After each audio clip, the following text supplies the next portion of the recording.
It's like the middle of the night. Salatul Fajr is like sometime 3 a.m. How is a woman going to go to the masjid at 3 a.m. Every day and pray at the masjid? Allah Ta'ala has made it a rukhsa, taysir, easier for them. Great, staying at home and getting the best ajr. We don't get the same thing. We have to struggle more, go to the masjid. And he asks Abu Bakr as-Siddiq radiallahu anhu to send him 1,000 reinforcements. And he sends them one man, Al-Qaqa ibn Amr radiallahu anhu. And he said the voice of Al-Qaqa in an army is worth more than 1,000. It's the generation of Facebook, the one of Instagram, the one of TikTok. So who can pretend to know all of this? Nobody. So nobody can pretend, oh, you know what? I know what the best decisions are. You can even look at your competition and see what they're doing. If they're doing better than me, then I'm not even at the level of start to think about the Sahaba. That's a very high standard.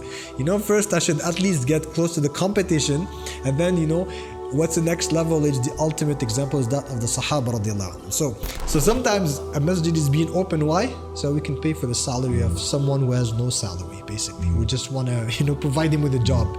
Doesn't make any sense. If it's masjid, meaning just to pray, mawdi' al-sujud, place for prayer, you don't need that many resources. You don't need to be fundraising day and night, every weekend. Just have a clean place like Masjid of Rasulullah sallallahu alaihi wasallam. You have enough heating or AC or whatever. We're good, alhamdulillah. But the fact that you expanding and say, because when they do their fundraisings, it's a different talk now. It's like, this is for the future, for our community, for our youth, for our families.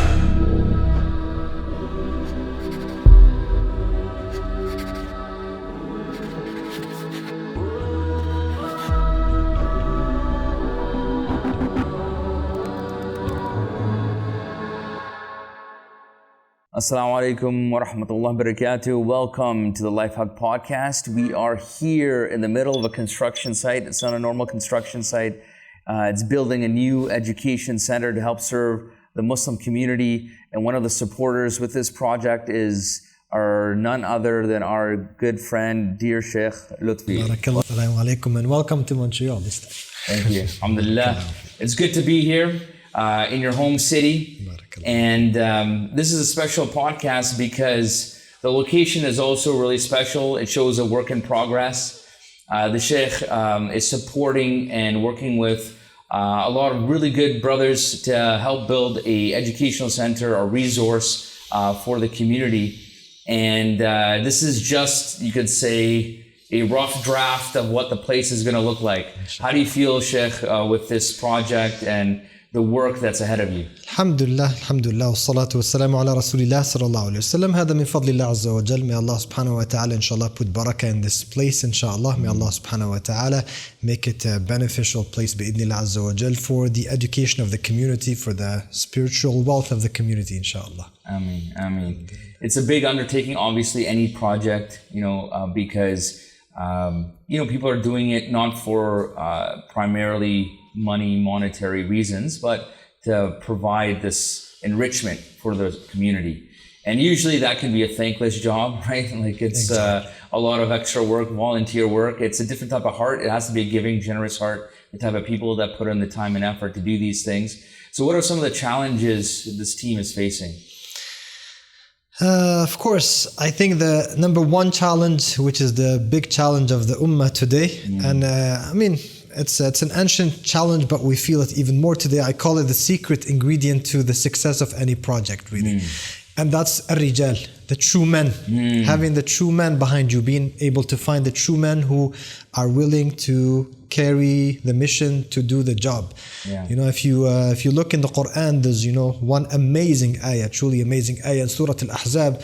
Like many times I have read this ayah, we have all read it. Sometimes you read in the books of tafsir and everything. Yes. But a few months ago, I wanted to do a khutbah about this ayah specifically, and then I went into the details and I looked at this ayah like it's actually very different than what we are used to hearing. When Allah Azza wa Jal says, مِنَ الْمُؤْمِنِينَ رِجَالٌ صَدَقُوا مَا عَاهَدُوا اللَّهَ عَلَيْهِ فَمِنْهُمْ مَنْ قَضَى نَحْبَهُ وَمِنْهُمْ مَنْ يَنْتَظِرُ وَمَا بَدَّلُوا تَبْدِيلًا. Allah Azza wa Jal is telling us what's the description of the true men. Nowadays, it's another, just like a few years ago, feminism was a big thing. Nowadays, what's a man, manliness and all these things, red pill and so on and so forth. So what's a man, right? Big muscles, work out at the gym and everything. No, the true ingredients of a true man, they are found in this ayah. Rijalun, they are men. Sadaqu ma'ahadullah alayh. So first concept we have is sidq, truthful. Truthful means when you say something, you go by it, you abide by it. And then صَدَقُوا مَا عَاهَدُوا اللَّهَ عَلَيْهِ. These are people who, this was from the time of the Sahaba radiallahu anhum. The true carriers of this deen are people that made a contract with Allah subhanahu wa ta'ala. The tendency nowadays is what? Oh, da'wah. As you said, da'wah for some people has become a business, has become a job. For some people has become fun. Let me open a Twitter account. I'm going to do da'wah online so that I can become influential. I'm going to have my Instagram and everything. And people don't realize that when you really want to carry the deen of Allah Azza wa Jal, this is a contract between you and Allah subhanahu wa ta'ala. Yeah, it's not a part-time hobby. It's not a part-time hobby, and it's not something to be taken lightly. Because if I see da'wah as, I'm just doing this for the brothers here, or you're doing the same thing with me, what's going to happen? One day I don't like you anymore, I have something more interesting to do. I got other priorities. But a true mu'min, a true believer, if we have a contract with Allah Azza wa Jal, there is no higher priority. There's no backing out. Exactly. There's no backing out. Yeah. That's very interesting, because at the end of the ayah, what does it say? وَمَا بَدَّلُوا تَبْدِيلًا. What's بَدَّلُوا تَبْدِيلًا? They have not changed anything. 10 years ago, today, in 10 years, they'll be the same people. Life does not change them. The number one reason, subhanAllah, why many brothers, unfortunately, they join da'wah work, community work, and then they just ghost you and disappear, after 2 years suddenly. Have you been ghosted? All the time. That's like, that's like the daily... It breaks your heart, Sorry? It's like, what I mean? I think it breaks your heart more than like, how girlfriends and boyfriends will ghost each other, right? I think when your brother, ghosts you because you're working together for the sake of Allah subhanahu wa ta'ala, exactly. And that breaks your heart, But then you get used to it. We're good together, Over time, you get used to it, right? Yeah, and again, you have to remember that's when it really teaches you a lesson that if we are sincere, our contract has to be with Allah Azza wa Jalla. Yes. If we are working with Allah Ta'ala, we don't care. There's 10 people left, 100 people left. Yeah. Allah Azza wa Jalla is always there. Allah subhanahu wa ta'ala does not change. وَمَا بَدَّلُوا تَبْدِيلًا. They have not changed, because as I told you always, and I'm sure you've heard this numerous times, I'm really sorry, brothers, but I'll have to. That's if they say sorry, of course. If they just don't disappear out of nowhere. Yeah. But I'm very sorry, Akhi, but you know what? If you catch them somewhere, then they'll say sorry, right? Yeah, exactly. I'm going through difficulties, I decided, I heard this a lot of times. Yeah. I decided to actually focus on myself and my family. I gotta do me, Sheikh. Sorry? I gotta do me. Yeah. I gotta do me. Exactly. You just imagine them doing some spa. I gotta focus on myself. Focus on myself, getting a pedicure. Exactly. It's like, what have you been busy getting pedicures and manicures? Is that focusing on yourself? Exactly. Barakallahu feek. That's what it is. So, وَمَا بَدَّلُوا تَبْدِيلًا. The true men who can carry really the deen of Allah Azza wa Jal are people who will not change if they become wealthier or poorer, if they lose their job, their health state, whatever, deteriorates, they're having family problems, some brother got divorced, some people when they get married, they disappear, some people when they become parents, they disappear. No, you don't change. If someone is changing, it means there's something wrong with their ikhlas maybe from before, with their maybe they were only in it situationally. Exactly. You know what I mean? It's something to be involved with. It's like a social connection. It's an emotional, fulfillment or something like that for that moment.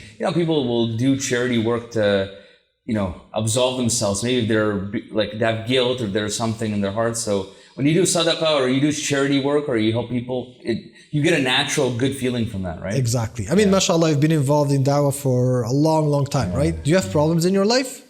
Man, we got problems every day. Tons of problems. We're all humans. We all have the same problems. We all face the same problems, right? Every day there's a headache, something new to be dealt with. It's not like, you have nothing to do in life, so that's why you're like that retired man, retired wealthy man who has, servants at home and everything, has nothing to do, so he got involved in da'wah. Yeah.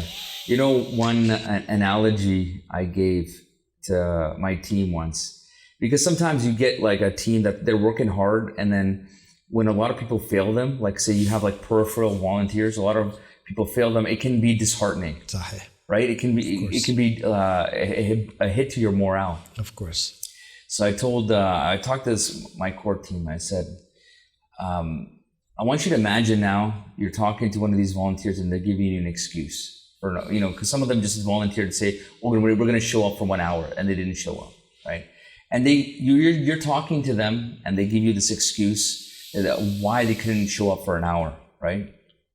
And they give you some type of thing like, oh, you know what?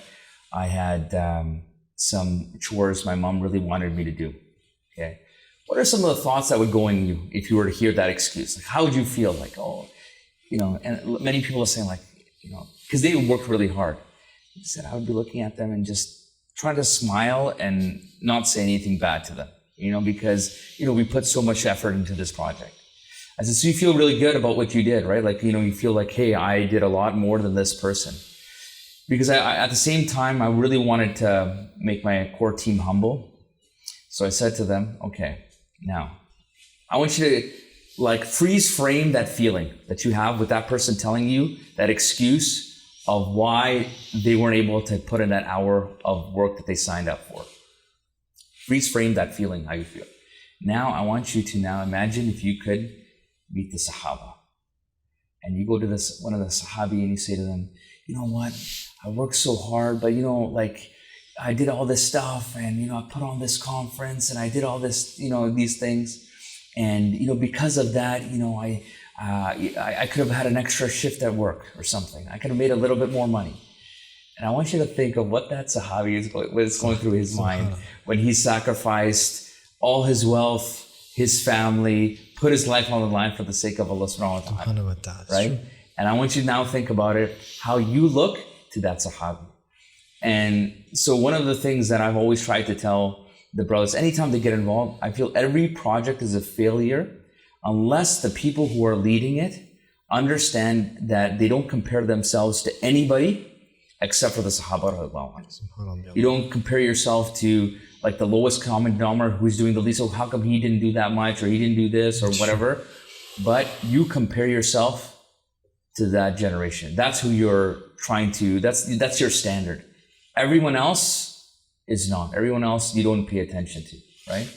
But that's what I feel is that many of our projects, many of our centers, we don't have that mind frame. And what is the consequence of that, Sheikh? Why, what is the result of us having this laissez-faire attitude? Is that a French? Yes. And so I'm speaking French already. Broken. You're in Montreal. Yeah. You're being affected. When in Rome, Montreal. Exactly. So, what is, can you comment on that? Barakallahu fiqh. I think one of the major consequences is the loss of barakah. But loss of barakah. We believe as Muslims in this thing called barakah. Barakah, some ulama, they define barakah as al-khayru al-kathir fi shay al-yasir. Is when you have a lot of good coming out of something even small, right? So we talk about barakah in rizq, for example. Someone is not necessarily super wealthy, but Allah Ta'ala is putting barakah. They feel happy. That little bit of rizq is coming. Same thing with work, same thing with effort. So think about someone like Imam Nawawi. What do we have? 40 Nawawis is what? It's a book of 42 hadith. Today, like tons of people could pick 40 authentic hadith and say, but why did Allah Ta'ala? And other ulama did have compilations, of, exactly. Of like 40 or more or 50, 60, right? Exactly. And also the story of Imam Malik, rahimahullah, when he authored his book Al-Muwatta, which is one of the earliest, basically authentic books of hadith. It was before Bukhari and Muslim in terms of chronology, of course. And when he authored his book Al-Muwatta, one of his students said, some other sheikh, some other imam of hadith, he heard about your book. And he said, I'm going to produce a better Muwatta than that of Imam Malik. He said, Man kana lillahi baqi. Whatever is for Allah will remain. And what is not for Allah, will disappear. We don't know the other Muwatta. When we say the Muwatta today, it's Muwatta Imam Malik. Yes. Why don't we have that barakah? Why don't we have this barakah in our work? I think again, because one of the comments, I think we're born and raised in this country, and we have this, I think, drive that we want to see it at a level that we know it's capable of. These centers, these institutions, these projects, we always feel it's capable of much more than what it's achieving. And I think that's a barakah factor. Obviously, there needs to be more barakah here. How do we get it to that level where we can get more barakah? Well, obviously there's the hidden aspect of barakah again, that's related to the qulub, to the hearts, and that's something purely related to iman, to your ikhlas, to your niyyah, having good intentions and so on and so forth. You know, as we said before, being dedicated, sacrificing for the deen of Allah subhanahu wa ta'ala. That's one aspect. The other aspect, if you want, we can dedicate a lot of this podcast to it, which is some sort of the ingredients for success, you know, for a project, hopefully like this one, inshallah azza wa jal. But you know, those ingredients are what some scholars they call the asbab. So Allah Ta'ala has created, you know, in this universe laws, rules, that if you follow them, and a lot of it applies to the Muslim or to the kafir, same thing by the way. So just like in business, you know, the fact that someone is Muslim, someone is kafir, they're both doing business, it doesn't necessarily mean that, oh, Muslims, you know, he prays 5 times a day, makes dua, so his business is gonna work more. Sometimes it's an issue of asbab. The kafir is doing the right way, is following the rules that Allah Ta'ala has established in the universe. The Muslim, maybe he's not following those rules. No. So, what are some of these ingredients then? Khair, inshallah. So that's a very interesting topic. So I think the first one after the rijal, again, the true men, you know, having the true men behind, even if it's a small group of people, but it has to be people who truly believe in the project. You know, as I said, we can never, you know, state this much and talk about it too much. This is super important because me, you, everybody knows how to do tandir and how to present great ideas and how to write books, you know, how to do great Islamic institutions. But as long as we don't have the people who are there to carry the project, to carry the words, there will be no consequence. The second ingredient is to have a clear mission. Is to know what the mission of your organization is. So again, I don't want to just be talking about Masajid, but because Masajid are so obvious, we can take them as an example that we can apply a lot to in this podcast. For example, why do people open Masajid nowadays? So think about, you know, your typical masjid. So I understand, so Masajid are very old. When Muslims first arrived in the West, it was a very natural thing to do. You know, we're here, we're a small group of Muslims, we need a place to pray, let's open a masjid. Makes full sense. Maybe those people did not have a clear mission why they wanted to open, but we respect they had a functional reason. Exactly. Barakallahu fiqh. But nowadays you have a masjid here and a masjid, you know, maybe like 2 miles away, and someone just decides to open another masjid. Why? What's your mission? What is the reason? Why does that place exist? No exaggeration, akhi, if I tell you most masajid don't even have a clear mission. If you ask them, what's your mission? Everybody's going to throw some. That's if they have an answer to you, right? If they don't give you something typical as, oh, because it's a masjid, is to pray.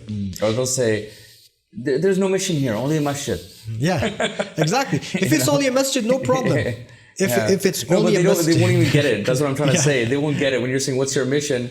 Like, there's no mission. Masjid. That's it. That's it. If it's masjid, meaning just to pray, mawdi' al-sujud, place for prayer, you don't need that many resources. You don't need to be fundraising day and night, you know, every weekend. Just have a clean place like Masjid of Rasulullah sallallahu alaihi wasallam. You have enough heating or AC, whatever.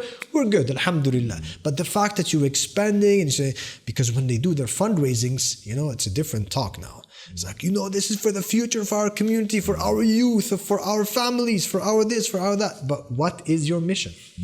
You know, once, this is real. I was talking to one of the brothers in charge of one of the masajid. I went there for Salatul Jumu'ah, and he's telling me, yeah, there's some sheikh that came from back home and he was kicked out from his masjid, so they brought him here. They said, can you please hire him?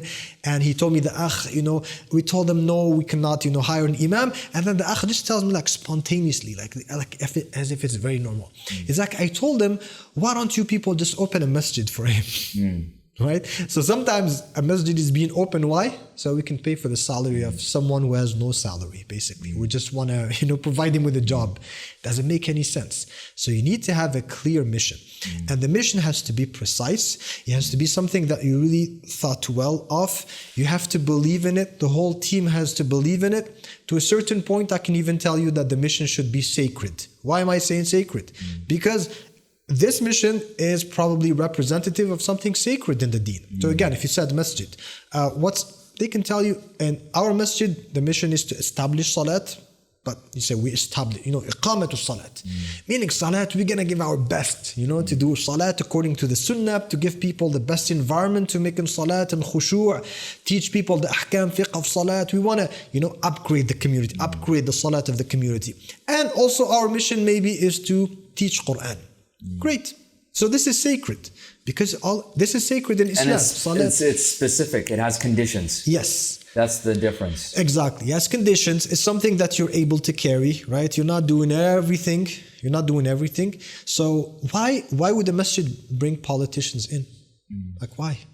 Why our masajid are becoming places, for politics, vote for this party, vote for that party. Was it the reason why they were open in the first place? Did you tell people we need a place where we can do political, for example, activism for Muslims? It was not the reason. So why is that the case? It's not part of your mission. Mission cannot be changed just like overnight. Do you think to consider this maybe as an idea of somebody who has a mission in mind to establish obviously like a high level functioning masjid, maybe in their mind they're saying for us to preserve our ibadat and our freedom to worship and things like this, we need to show a presence with politicians. And so that in that sense, we're preserving our ability, because how, especially here, with the hijab issue and other issues, religious issues, not only here, but in other Western countries, it's come up that we want to show our presence so that we can preserve not only our identity, but our right for ibadat and things like that. What would you say? Perfect. Of course, there's a completely different topic that we're not covering today, which is the ahkam shar'iyya of how to do politics. Is not free for all just because you have good intentions. Okay, but assuming you're doing it the right way. Okay. You can just. So there is a right way to do it. Yeah, of course, there's a right way based on siyasa shar'iyya, masalih, mafasid, going back to the people of ilm, and having not just like any uncle who just decides to do this. Yeah. However, or not, like what we see today is that, maybe you'll have people addressing in front, like praying in the front row, which is unnecessary for them to do, you know what I mean? And it's kind of like more for a show. It's almost insulting the salawat, right? Exactly. And then they have like, some politician at the front addressing like as part of the khutbah almost. Exactly. Like sometimes they give the time of the khutbah to these politicians. So I understand, how that could be frustrating and undermining that main mission. Of course. I mean, why not create an organization? The very same people in charge of the masjid, if they view that as super important, they can create a separate organization than the masjid. They know the masjid, they know the community very well, and deal with these issues according to the Islamic principles. And there can be some sort of a link, you want people to come meet with a politician. Again, I'm not talking about ahkam shar'iyya here, supposing that you're doing the right thing and everything. Why not just, at the exit when people are leaving Jumu'ah, encourage people to come tomorrow at this banquet hall, whatever, meet with this politician and, he's paying for your coffee and everything. These guys have money, right? They want to be elected. They have a budget for it.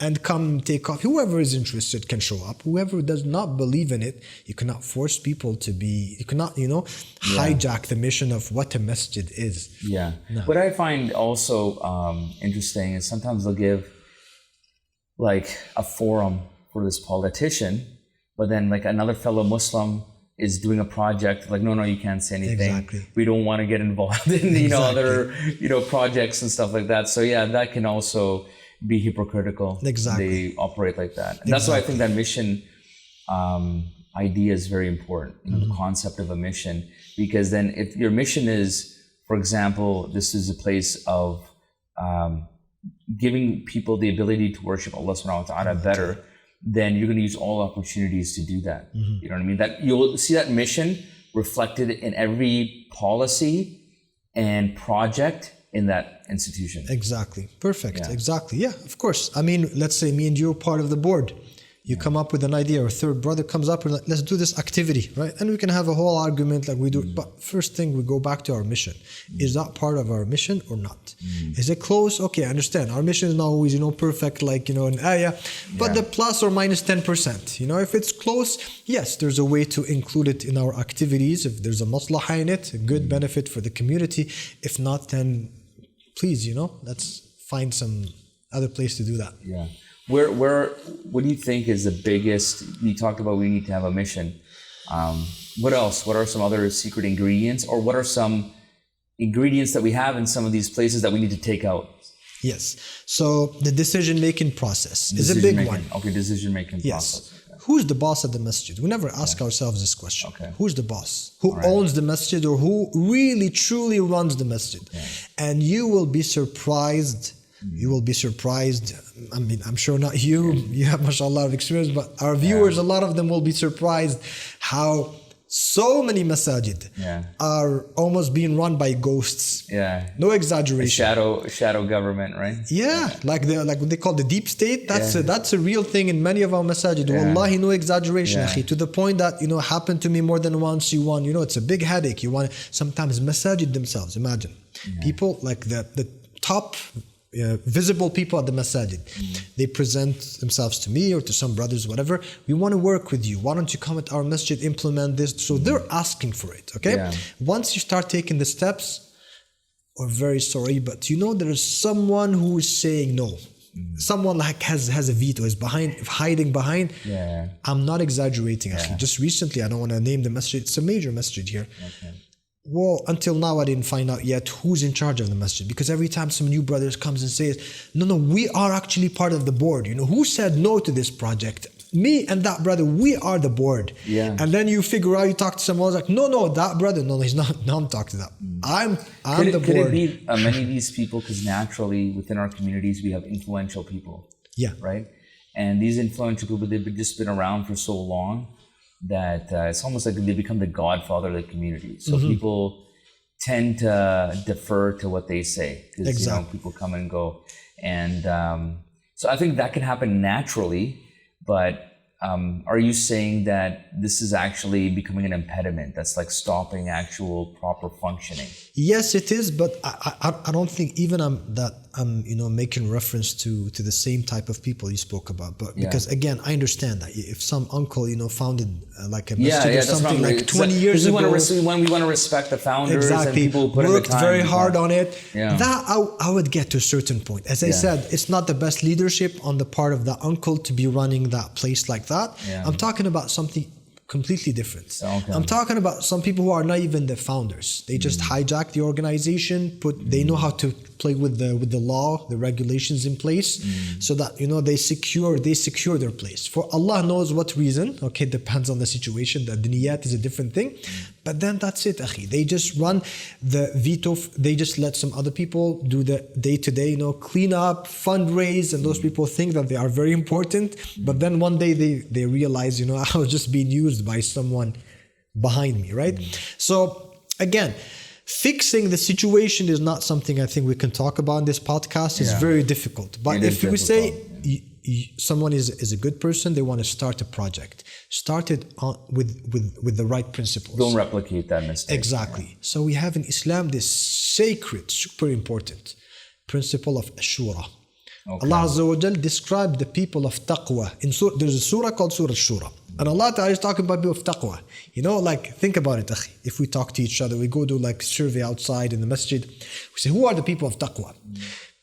The answers you'll get: people who fear Allah, people who do salat on time, and all of that is good, proper characteristics. Allah Ta'ala, one of the characteristics of the muttaqeen in Surah Shura, and one of the listeners can go back to Surah and read for themselves. وَأَمْرُهُمْ شُورَى بَيْنَهُمْ. Their matters are shura. Rasulullah sallallahu alaihi wasallam. Someone can say, I'm the sheikh. I'm way more experienced than them. Yeah. Allah is telling Rasulullah sallallahu alaihi wasallam. Rasulullah sallallahu alaihi wasallam, nobody has a purest mind and a purest heart, and he gets the wahi from Allah, and he sees the miracles, he sees much of the ghaib that Allah Ta'ala has showed him, some of Jannah, some of Nar, some of the future of this ummah. Allah tells him, وَشَاوِرْهُمْ فِي الْأَمْرِ, and consult them in the matters. There are things that there's no consultation. There's the hukm of Allah. This is halal, this is haram. There are things that are anything, as the ulama, they say in siyasa shar'iyya, anything that's related to public matters, like the good of the community, even at a bigger scale. our governors today and governments in Arab countries and so on and so forth, where we have these neo-Salafis, right, that believe that the rulers are almost gods, right, that they're almost like sacred. Again, they get to do whatever they want. No, they say the ulama, anyone who's Allah Ta'ala has put in charge of a public matter, his decisions manutun bil maslaha should be related not to shahwa, passion. I feel like it should depend on maslaha. What's good for the community. Nobody today in the West, nobody today, given the nature of the very complex world in which we live. I mean, it's so complex. Like, think about it. You open Twitter or whatever just to try to figure out, what's new today. You can get, taken by like waves, right? The amount of information, the amount of technology, the amount of trends. Me and you were talking before, right? About some sheikhs coming up with some ideas here and there. You cannot even like stay up to date what's going on. There's the generation of Facebook, the one of Instagram, the one of TikTok. So who can pretend to know all of this? Nobody. So nobody can pretend, oh, you know what? I know what the best decisions are. So this is why we need consultation. وَأَمْرُهُمْ شُورَى بَيْنَهُمْ. And that shura should be put on day one. It should be put on some clear decision-making process. And they should be accountable. Exactly. That the president, what can the president decide on his own, and what can he not decide on his own? What can, the imam even, or the sheikh, whatever. There are things that it's the imam's job or the sheikh's job. It can be actually a council of mashayikh, even if they're not employed as ai', they can be like the advisors to the masjid. They deal with the religious affairs. They have the right to veto on some things. They can stop the board, and all of this should be implemented from day one. The system you're describing seems like it's a lot more transparent than maybe where a lot of institutions are not used to that. Exactly. Yeah. That's why it scares people. Transparency, essentially. It scares people. Like, this is real stuff. I'm talking to you about people that we know, that we have worked with. There are some people in charge of big masajid that tell you that person, we don't want him with us because that's a potential leader. They want sheep inside. They want people who are just, yes men. Yes man, rubber stamp. Yeah. Exactly. So that's how you discover who truly runs the masjid. Someone's like, now one or two people, the other ones are like, I'm not going to say no to that person. So why are you on the board, akhi? كُلُّكُمْ رَاعٍ وَكُلُّكُمْ مَسْئُولٌ عَنْ رَعِيَّتِهِ. The moment you signed up to the board, you're fully accountable. Allah will ask you yawm al-qiyamah, why was that decision made? Because you were part of the board, you could say yes or no. You cannot just, I'm going to say whatever they say. Just leave. Yeah. No, that's, I think, a really important point, because what you're saying, I think any management system like that's credible in the world, they say you need to be transparent, you should take consultation. Even if we see some of the biggest CEOs today, their boards take them out. It's true. Right? So there is a kind of like, we're talking about billionaires, people, they could have founded the company. Steve Jobs was kicked out of Apple, for his own company. Yeah. So, yet, hopefully we're catching on, inshallah. I think maybe we can start a revolution with this podcast. Inshallah, right? Hopefully. So what are some other secret ingredients that you feel are needed? In terms of service, knowing who your target audience is or who it should be. And again, reaching out to that target audience. So again, if we go back to the same classical example of Islamic centers and masajid, because that's the most comprehensive project you could probably think about. The 360 approach. You should be there to serve the whole family. Okay. Think about the fact that our masajid, for a long time, they have excluded women, the youth, right?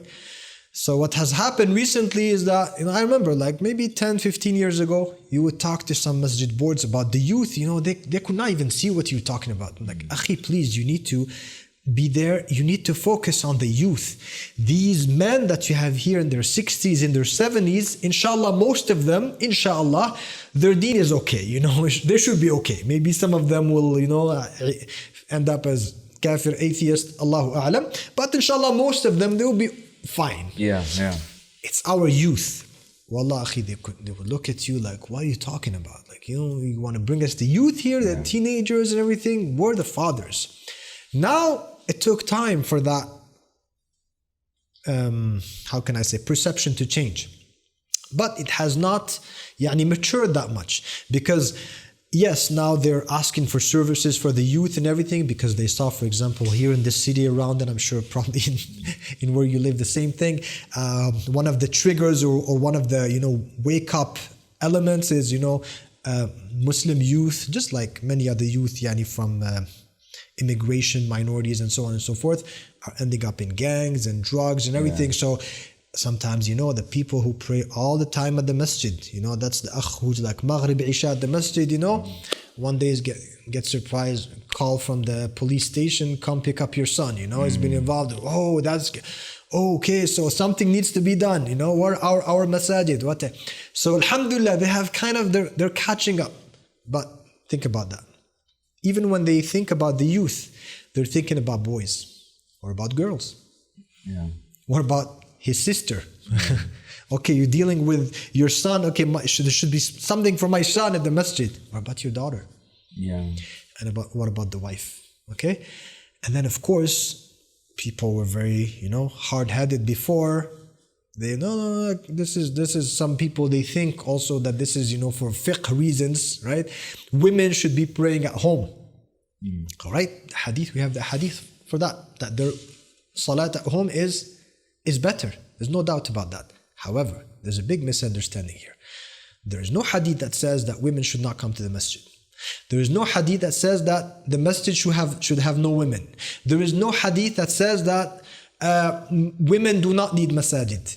If you want an example for that, best example is what? Mothers of the believers, Ummahatul Mu'mineen. Yes. It is in the authentic narrations that Ummahatul Mu'mineen would pray even sometimes Salatul Fajr, even in the dark, the Masjid of Rasulullah sallallahu alaihi wasallam, right? Yes. If it was bad for them, they should always just stay at home, pray at home, Now, even that home, we'll talk about it in a moment. Well, Ummahatul Mu'mineen would have rarely if ever prayed at the Masjid of Rasulullah sallallahu alaihi wasallam. Now, how to understand this?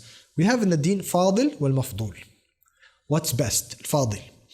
Doing what's best and the importance of what's best does not exclude the value of the rest. So for example, in Quran Kareem, what's the greatest surah of the Quran? Surah Al-Fatiha, أعظم surah في كتاب الله. What's the greatest ayah in the Quran? Ayatul Kursi. Surah Al-Ikhlas, قل هو الله أحد تعديل الثلث القرآن is equivalent to the third of the Quran. Surah Al-Fatiha on its own, Imam Ibn al-Qayyim, he authored this book Madarij al-Salikin, all to prove to you that the whole deen is Surah Al-Fatiha. Now imagine if someone says, you know what, in my whole life, I'm just going to recite Surah Al-Fatiha, Ayatul Kursi, what? Surah Al-Ikhlas. It's more than enough. The rest of the Quran is all summarized in this. Surah Al-Ikhlas definitely has more ajr than Surah Tabbat Yada Abi Lahab wa Tab. Definitely, there's no doubt about that. It doesn't mean that you don't recite Surah Tabbat Yada, because even Surah Al-Masad has its own message, has its own place in the deen of Allah subhanahu wa ta'ala. Same thing. So for salat, yes, a woman, her salat at home is better than her salat in the masjid. And Allah ta'ala has made that in the sharia for a hikmah. It's easier for them. It's not to get them in hardship. Imagine. It's not to make it as mandatory as for the men, which... Exactly.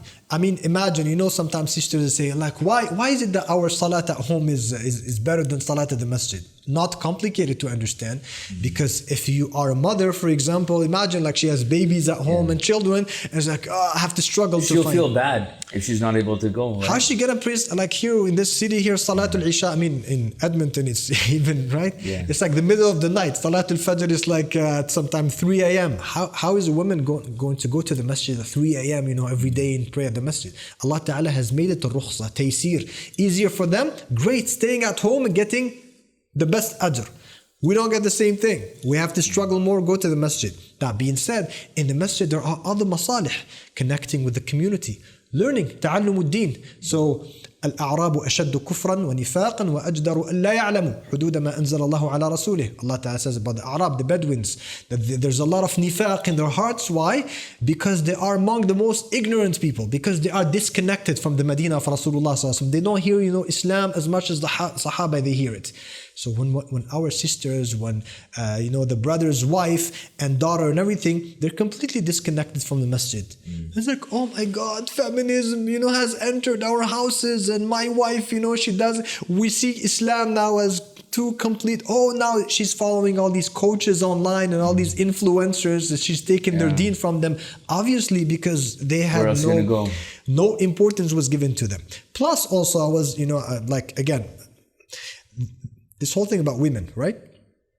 Great. In some traditionals, I'm not giving here, like a global answer. What happens in Asia, Africa, they have their people of knowledge, they have their du'at, they teach them, preach them on their priorities, right? But I'm talking here in the West. Our sisters we're telling them you don't need to pray at the masjid, they're not staying at home. Where are they? Yeah. Career ladies at school, right? They wake up early to go to school, they're at the malls. So they're outside anyway. It's not like they're staying home. Plus, Akhil Habib, if we talk about the family, right, the 360, what I see again, if we go back to the target audience, why the masjid should be catering to the whole family. And I noticed this once when I was working with one of the masajid, and they were like in a remote area kind of, and we had these halaqat 2-3 times a week at night. The brothers would love to come to the halaqat, but a lot of them you see like it's hard for him. Why is it hard for him? So look, the akh stays for the halaqah. So he prays Salatul Isha at the masjid, stays for the dars, he's learning his Islam, great, beautiful. Maybe Salat Taraweeh also, Ramadan he wants, to come. You see, how always first week there's a lot of people, Salat Taraweeh. And then what? It decreases. Think about it. The brothers come to the halaqah, comes to Salat Taraweeh, Salatul Isha every night. MashaAllah, growing great. But then after a week, a month, 2 months, his wife at home, his children at home, they're like, you know what? Every Saturday you're not here with us, right? We're always alone at home, but always. So some tension is going to start to grow. And then you will end up with 2 options. Either the brother is going to say, I don't care, I'm worshipping Allah Azza wa Jal, leave me alone. Which in this case, like less damage, but short term, this is good for his deen, but it's bad for his family. So it's going to end up pretty bad.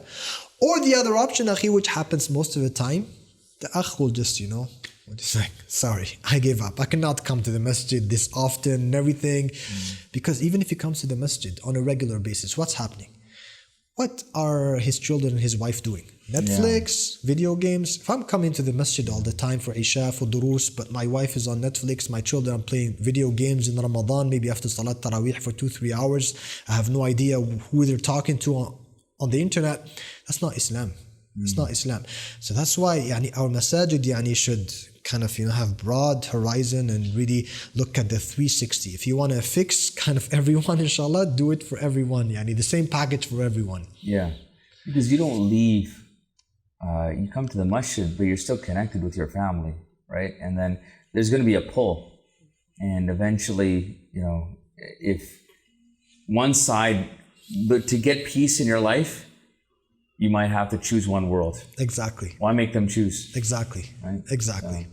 That's some really good advice. And so, what does the future seem like to you then? Is this new generation making these realizations? And do you see some hope for some good positive changes? I don't know, to be honest. Allahu A'lam. I really don't know. Doing something with the here, world. That's for sure. Okay, you know what? This is a very interesting element, because when we were, the brothers were kind of, trying to write down what their mission statement is again, in their minds it's clear, but writing it in words. Yeah. One thing they took into consideration, and I think from experiences, this would be, and this is, when we talk about mission statement, we can get some guy with an MBA to show us, okay, but leave that for the corporations. We're doing da'wah. It's a complete different world. Corporations is business. Everybody loves money. Yeah. Regardless of what their aqidah ideology is, money, everybody's interested. Deen, not necessarily, depending on we live in a very complex, difficult environment nowadays, right? We're almost like swimming against the current. We all agree on this. So your mission statement, like even the brothers, when they initiated this center, was centered around what they have to offer. Not what's the end result that's expected. We got no control on this. Allah Azza wa Jal controls the result. Like, you don't know where this is going, right? Yeah. You're just doing what you have to do. just offer what your obligation is. مَعْذِرَةً إِلَىٰ رَبِّكُمْ. When you meet Allah Azza wa Jalla يوم القيامة, you're doing your job. So the reason why I said I really don't know, akhi, because I'm sure you agree with me, the world has become very complex. We're talking about the new generation. The new generation, they're being sucked away. They're being sucked by the internet, social media. You know, a lot of lost potential, right? Like there's energy, time that's just drained from their life. That's it. When we talk about men, before the same thing. رِجَالٌ صَدَقُوا مَا عَاهَدُوا اللَّهَ عَلَيْهِ. Same for women, you know. The problem with social media, akhi, what has it done? Social media. Beautiful, you have expression, you can express yourself. They say you have freedom of expression to a certain limit, obviously. But at the same time, akhi, social media, what is it doing? It's giving you an opportunity to stop acting and go talk. Just write. So, and it's all, you know, tons of fake stuff happening online. So just the possibility nowadays to talk to people, to show them the path, has become very difficult. With everything that you've mentioned, a big issue that people talk about with our organizations is the finances and mismanagement of finances. What are the problems right now we are dealing with in terms of mismanaging our finances, and how can we overcome that? Yeah, Barakallahu Fik. That's a very, very important question. Barakallahu Fik. You know, when Allah Azza wa Jalla says in Surah An-Nisa, وَلَا تُؤْتُوا السُّفَهَاءَ أَمْوَالَكُمُ الَّتِي جَعَلَ اللَّهُ لَكُمْ قِيَامًا. So Allah Ta'ala is saying, you know, not to give to the sufaha, people who are not, you know, mature enough to manage the money. Not everybody is able to manage the finances. We should not give them our money, our financial resources. So if this applies at the, you know, family level, imagine the community level. But what's also interesting in this ayah, Allah Ta'ala describes the value of wealth, money in Islam and in life in general.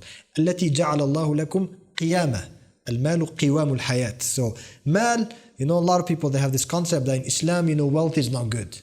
No, that's a whole different topic. It's not true that wealth is not good. Wealth has its place in life. And it's necessary actually for success. For the real success in life, you do need money. Nobody should lie to you and say, you know, things are just working with dua. It's not true. I'm not going to make like, you know, a global conclusion about all Muslims in the West, whatever. But in our environment here where we are living, and what I have realized, for example, in Canada, unfortunately, the Muslim community has become pretty stingy when it comes to infaq fi sabilillah azza wa jal, spending fi sabilillah subhanahu wa ta'ala. One of the best, greatest, and most important, not like the best in terms, you know, we think about infaq as, you know, would be great, you know, get some ajr, and may Allah Ta'ala, you know, forgive our sins, let's do some sadaqah here and there. We forget that there's actually some infaq, that's a duty, that's an obligation. Especially when we live as minorities. Who does not have a gym membership nowadays? Who does not have, you know, a cell phone with data on it? It's like, I have to have it. It's life. How can I be a Muslim living in the West? I have children, I have family, and I claim that I worry about their future. I want them to be, you know, well surrounded and so on and so forth, and not feel any responsibility to heavily spend fi sabilillah. Not like spend, you know, $10 when I go to the masjid. That's like the least, you know, I'm using the wudu, whatever, the paper towel, that's maybe the closest musalla to my work. It makes sense, $10, $20. But I need to be supportive of projects that are there to carry the mission of the deen for the Muslims in the West again. So here where, you know, I understand, as I said, if our community has become stingy, it doesn't mean necessarily that people have bad intentions. But unfortunately, that in those mismanagements of money that you have mentioned and so on and so forth has created a very dark precedent where people now, they're fed up. They're like, you know what? Khalas. They're unmotivated to... Yeah, these people are always sucking our money. Give us donations, build something bigger. And then we figure out they're not offering anything. And then we figure out, you know, it's just like some imam who's being paid, I don't know what. Of course, you're not all imams. I'm talking about some of the celebrity imams and some imams who have turned it into this deen. Because, you know, I wanted to make actually a video, inshallah, in the next few days, how much imams make, how much money, what's their salary, right? There's a lot of misconceptions about that. People, they always take, again, as a reference, some of the superstars online, who a lot of them, unfortunately, are scammers, you know, not much different than those, like, you know, call centers calling you from Asia and, you know, pretending to be Apple. Some of these superstar imams are scammers just like that. the difference here is that they are using the deen, unfortunately, which is worst. But your local regular imam who's doing a lot of work teaching Quran and who's really being dedicated, a lot of them are being mistreated like crazy, right?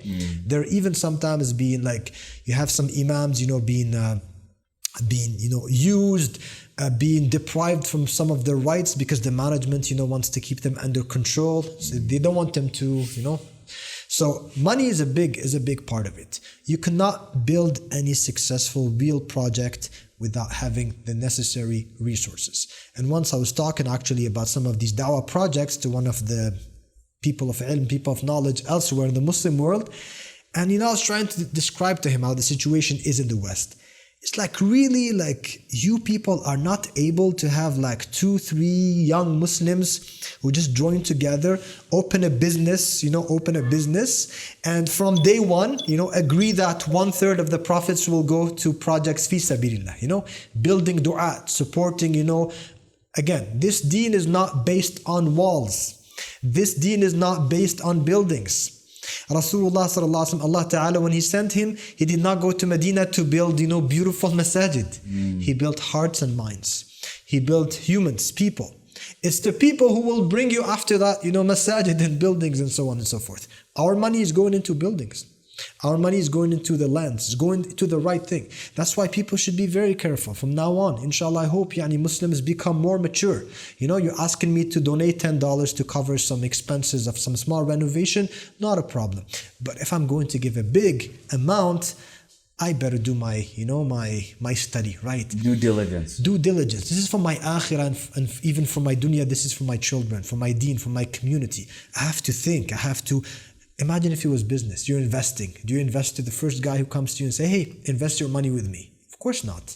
Who are you? Like, what's your mission? What are you doing? How much can I get back from this? No, someone else is offering a better, percentage. So when it comes to the deen, it's the same thing. I'm looking for the biggest need. And I believe the biggest need nowadays, where spending fi sabilillah azza wa jal should go, spending into the da'wah and educational work, generally speaking. So I'm not just talking about da'wah to non-Muslims, education, akhi. Having, again, when we do a Quran school, we can do like a real Quran school with people who are truly qualified.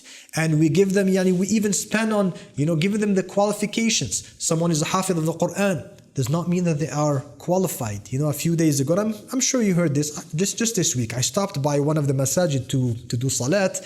And I just prayed on my own. I was just passing by, and I could hear the Quran teacher is talking in a very rude way to the children. There's like a bunch of children and teenagers there.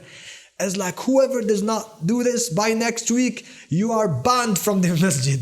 Don't come again to this masjid. You will not be welcome. Yeah. Did you hear me? Right? So maybe he's a hafiz of the Quran. Maybe, I don't know. Maybe he knows how to teach Quran, but he definitely does not have the skills to deal with these children, to make them love the deen of Allah subhanahu wa ta'ala. So if I'm taking my child there to end up with a child that some nifaq inside, that he's showing me that he's memorizing Quran, when deep in his heart is like the worst thing for him is to go to that place, I'm just wasting my time. And so you kind of touched on two subjects here. One is the fact that we shouldn't be stingy regardless. We should donate, but then we should be selective where we invest our sadaqah. And perhaps a factor that's demotivating people is that people aren't truly using it as an amana. They're not fulfilling that amana, right? That this money, we need to use it maximally, because there could be situations, right? I don't want to paint everyone with the same brush, but there could be situations where people they don't give it the same accountability as if it was their own money. You know what I mean? So there's a lot of wastage. But if it was your own money, you would be counting every dollar where it's going and making sure it's going to have maximum effect, right? So there's, I think, a lot of things that we need to consider in terms of operationally how we just run things, and our standard that we operate our masajid in. But I think it goes back to that first point you make, is that you can't do it without you could say a special mission statement or a mission which is under the proper state of your heart, right? The niyyah has to be there. The intention for the sake of Allah subhanahu wa ta'ala has to be integrated into that mission, right? So. Didn't you remind me earlier of that story for Umar ibn al-Khattab? I'm gonna pass it to you because even though I reminded you, then I'll give you another one, inshallah. Okay, that's fair enough. Okay. Alhamdulillah, one for one. So maybe some of the viewers have heard already the story when Umar ibn al-Khattab radiallahu anhu, he was a Khalifa, and he asked, some of the Sahaba who were with him, he said, "Tamannaw, make a wish. What do you wish for?" So already here, there's the first, shocking answer, because if we say today, we're just chilling as brothers wish. Like, I wish I had, bigger house. I wish I could, have a nice company and retire at 40, 50. So first thing the Sahaba, they said, one of them, I wish I had, this whole house full of gold and, jewelry that I can spend fi sabilillah. So already here, the concept of spending fi sabilillah. They knew that the resources are very important, very valuable. There's no doubt about that. They all gave answers, and then Umar ibn Khattab said, that's it, you don't have anything? They said, what ya Amir al-Mu'mineen? He said, I wish I had a house like this full of men, like Mu'ad ibn Jabal, and Salim Mawla Abu Hudayfa, and Abdul Rahman ibn Auf. These are some of the greatest Sahaba. فَأَسْتَعِينَ بِهِمْ عَلَى إِعْلَاءِ كَلِمَةِ اللَّهِ. That I could seek help, assistance, use them as tools to, bring up the kalima of Allah subhanahu wa ta'ala, the kalima of the haqq. So again, Umar ibn Khattab, like the other Sahaba, they understand the importance of money and wealth, spending fi sabilillah, but you need them. The true men to run the show. And that's why, wallahi, by Allah, if there are people here who are masajid managers, whatever, taking care of the masajid, who are listening to me, make sure that the moment you find, even that one individual, invest all you can in keeping that person. Because, it was those people, it's the people that will bring you success. Yeah. The building alone, how many churches now? Beautiful, massive churches, works of art are empty. They're graveyards. Don't you think that could be our masajid in a few years in the West? It could be. Yeah. It could be, because I think we don't realize the value that each Muslim can bring if their heart is firm upon the deen. Exactly. And the one that I'll reflect with you with is that it was the quality of the people, was never the quantity, because there's an incident that occurred during the Khilafah of Abu Bakr as-Siddiq radiallahu anhu, where Khalid bin Walid was needing reinforcements. He's fighting the Persians. He's in Hira, in Iraq. He needs reinforcements. And he asks Abu Bakr as-Siddiq radiallahu anhu to send him 1,000 reinforcements. And he sends him one man, Al-Qaqa ibn Amr radiallahu anhu. And he said, the voice of Al-Qaqa in an army is worth more than 1,000. So right now we can have 1,000 people and they can be equal to one. But then we had, when our ummah was at its greatest, we had one is equal to 1,000. That's true. And I think we need to build those ones that have weight. And before you build them, you need the ones that will build them, right? So the few ones that we have nowadays, that's a problem. Don't burn them out. We don't support them. We don't give them their true value. And the Muslims, they complain that we don't have leaders, right? We have some leaders, some seeds of leaders, right? They are there. Alhamdulillah, this ummah is always good in this ummah. But they're not being given the opportunity, the treatment that they deserve, especially again, when you are in a world that, values money so much, capitalism, and values expertise, in an unprecedented way. I mean, I'm sorry, he said it was your last question, but I just want to bring this other example. A few days ago, how people say nowadays, we should boycott Starbucks and everything. It's good to boycott, but it's important also to look at life in an objective way and see who's doing what. How are people doing things? Why are they being successful? Why do they have the upper hand? Why are we still weak? As you said, our example is the Sahaba radiallahu anhum. But sometimes you can even look at your enemies. You can even look at your competition and see what they're doing. If they're doing better than me, then I'm not even at the level of start to think about the Sahaba. That's a very high standard. First I should at least get close to the competition, and then, what's the next level is the ultimate example is that of the Sahaba radiallahu anhum. So just this week I was reading, there was a controversy, maybe you've heard about it, in the US, like some people who are pro-environment, whatever. Starbucks, they just hired a new boss, right? And then they're paying him, I don't know how many millions a year. And then because he lives far in a, and he doesn't want to leave his city. Right. I know what you're talking about. They said, no problem. You can use the private jet, if you want every day to go to like imagine. Yeah. What is Starbucks? Is it an army? It's like a company selling coffee. If it was us, with our mindset, you're like, what, Habibi? You're just selling coffee. You want me to give you a private jet? Yeah. You want me to pay you millions to... No, they understand that maybe this guy has some business skills or whatever that they need him so much, right? They could have just hired anyone and say, run our business. Yeah. No. So imagine us, wallahi akhi, if people, they knew how masajid are being run, how the deen of Allah Azza wa Jal is being treated as a joke, how your Jumu'ah is being treated as a joke. When one of the mashayikh that I know, he's a young shaykh, mashallah, he knows 2 languages, mashallah. You know what he was telling me? He's telling me that in the place where he does, khutbatul Jumu'ah, he's not an imam, but he is their khatib, and he's been there for years, whatever. And he has his job, okay? Is telling me that, I have to put my job aside on Fridays or go there, do Jumu'ah, whatever. The pay is very, very, very, very low. It's not a big pay, whatever. He's like, one day, I'm going to Jumu'ah. My car is not starting. I'm the khatib of Jumu'ah. There's like tons of people there. It's like I call them and I say, Assalamu alaikum, I have a problem. My car is not running and I have to come to Jumu'ah.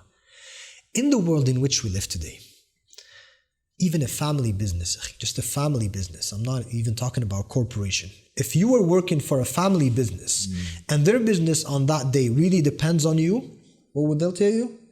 Take an Uber, bring me the receipt. 100%. Standard practice. Yeah, 100%. You know what they told him? No problem, see you next week. They just pick some random guy. Please do Jumu'ah today, regardless what he's going to say, whatever, right? And the Shaykh is telling me that the week after, at the end of the month, I was surprised to see that even in his small paycheck, they deducted that, 1/4, like which kind of mistreatment, of the deen is no that? Value, right? No value, no value. And subhanAllah, I forgot to say that's, that to make things worse, to make matters worse, it's like just a few days after, they met with this guy who's like a marketing specialist. He's gonna put marketing plans for them to fundraising and all these things, and they're paying him $3,000 a month. So like almost basically 3 times more than, actually 4 times than what they were given the khatib, right? So that's what has value nowadays, is whatever brings more money. It's just a market. We ask Allah subhanahu wa ta'ala to take us out of this state of jahiliyyah. Because this is jahiliyyah. Yeah, it is. It is. We're selling our deen, as it's in the Quran, for a miserable price. It's true. It's true. Subhanallah. Jazakallah khair, Sheikh. It was good to come here on location, Montreal, have a chat with you, sit down, benefit from your wisdom, from your knowledge.